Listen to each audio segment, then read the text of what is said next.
Sir,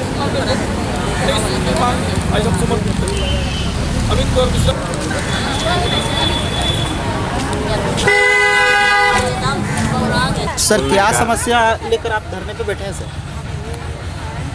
Akhil Bharatiya राज्य सरकारी कर्मचारी महासंघ के आह्वान पर जी। आज जो श्रमिक संगठनों एवं किसान संगठन के द्वारा जो भारत बंद का आह्वान किया गया है, उसके साथ साथ अखिल भारतीय राज्य सरकारी कर्मचारी महासंघ के आह्वान पर हमारे अराजपत्रित कर्मचारी हड़ताल पर आकर के और हड़ताल के समर्थन में यह धरना दिए हुए हैं। हमारी मुख्य मांग है सभी को पुराना पेंशन दिया जाए, कोरोना काल के 18 महीने के बकाए महंगाई भत्ते का भुगतान किया जाए, 8वां वेतन पुनरीक्षण समिति का गठन किया जाए, 5-5 साल पर वेतन पुनरीक्षण समिति गठित हो सभी के।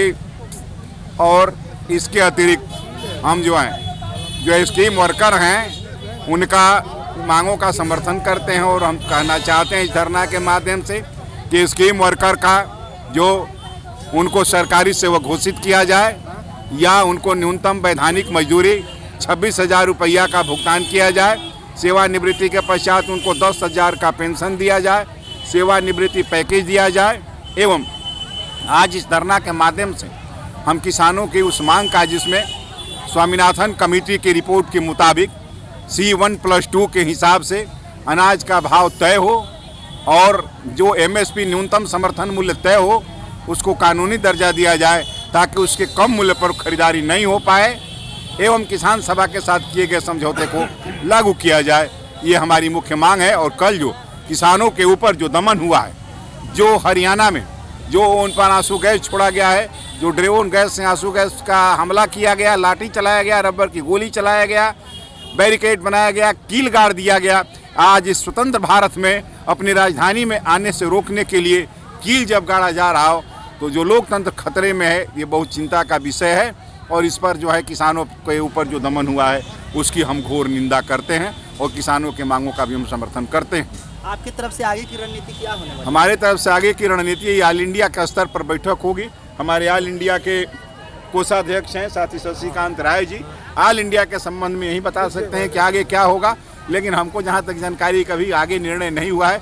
आगे के दिनों में हम लोग केंद्रीय कर्मचारी, राज्य कर्मचारी, बैंक, बीमा, जितने भी कर्मचारी हैं सभी हम एक साथ आकर के अनिश्चितकालीन हड़ताल पर जाने का प्रयास करेंगे यदि पुराना पेंशन लागू नहीं हुआ। 1 दिवसीय धरना था ये 1 दिवसीय। आप कहाँ से हैं सर?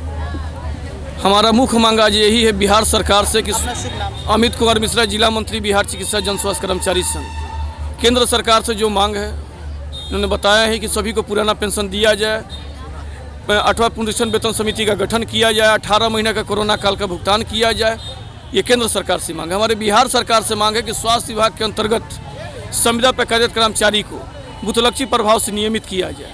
जैसे अभी 865 ANM यहाँ बैठी हुई हैं धरना पर, उनको लगातार जो एग्ज़ाम हुआ, एग्ज़ाम देकर के एक बार एग्ज़ाम देकर के आए, फिर सरकार दोबारा एग्ज़ाम, एक व्यक्ति को बार बार एग्ज़ाम दिलाना ये नियमानुकूल प्रतीत नहीं होता है।